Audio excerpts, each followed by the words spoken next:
प्रवाहपावितस्तरे कलेवलम्ब्यलम्बिताम्बुजङ्गं तुङ्कमालिकामट्टमट्टमट्टमर्वयुच्चकारचण्डताण्डवं तनोतु नः शिव। சென்னையில் பாலாறு இருக்கிறது. இது நம் எல்லோருக்கும் தெரியும். ஆனால் இந்த பாலாறு கடலில் கலக்கும் இடத்தில் ஒரு குட்டித் தீவில் ஒரு சிவன் கோயில் இருப்பது தெரியுமா? ECR ரோட்டில் சென்னையிலிருந்து சுமார் 80 கிலோமீட்டர் தூரத்தில் பரமேஸ்வரமங்கலம் என்ற இடத்தில் இந்த கைலாசநாதர் திருக்கோவில் உள்ளது. இந்த கோவில் பாலாற்றில் உள்ள ஒரு தீவில் கட்டப்பட்டுள்ளது. தட்சிணாமூர்த்திக்கு நேராக செல்லும் நடைபாதை பாலம் வழியாக இந்த கோயிலை அடையலாம். இங்கு உள்ள சிவன் செண்பகேஸ்வரர் என்று அழைக்கப்படுகிறார்.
சிவன் இத்தலத்திற்கு வந்து பாலாற்றின் அருகே ஒரு சிறிய குன்றின் மீது அமர்ந்து தன்னை மறைத்துக் கொண்டார்.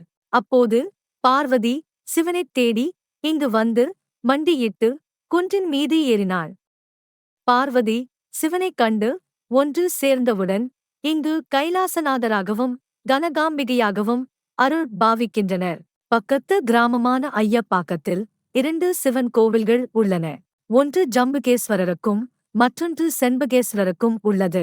செண்பகேஸ்வரர் கோவிலின் நந்தி இந்த கைலாசநாதர் கோவிலுக்கு எதிரே சிவன் வருகைக்காக காத்து நிற்பதை பார்க்கலாம்.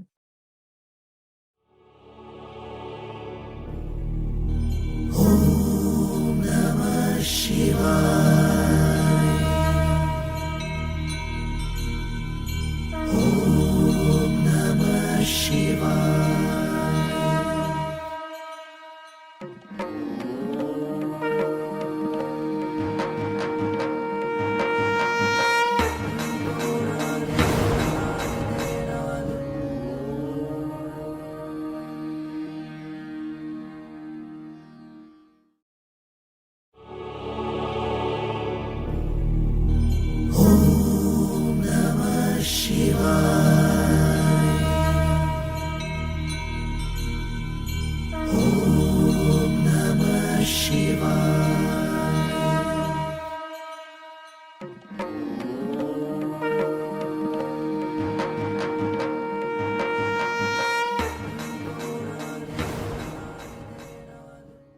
கர்ப்பகிரகத்தின் நுழைவாயிலில் பல்லவர்களின் விருப்ப உருவமான ஒரு சிங்கத்தூண் உள்ளது.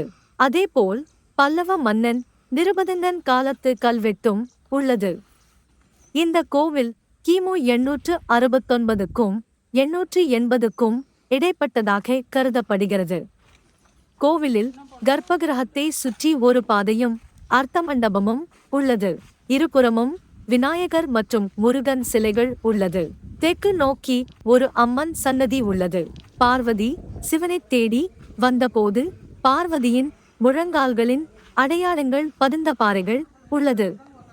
சிவன் கைலாசநாதர் தியானத்தில் அமர்ந்து இருப்பதும் அவர் மீது குடையுடன் காமதேனு பாலூற்றும் சிற்பமும் உள்ளது. மேலும் சுகமுனிவர் இங்கு வழிபட்டதாக கூறப்படுகிறது. நாம் கோவிலை அடைந்தவுடன் நுழைவு பாலத்தின் முடிவில் தெற்கு நோக்கிய தட்சிணாமூர்த்தி அருள்பாவிக்கிறார்.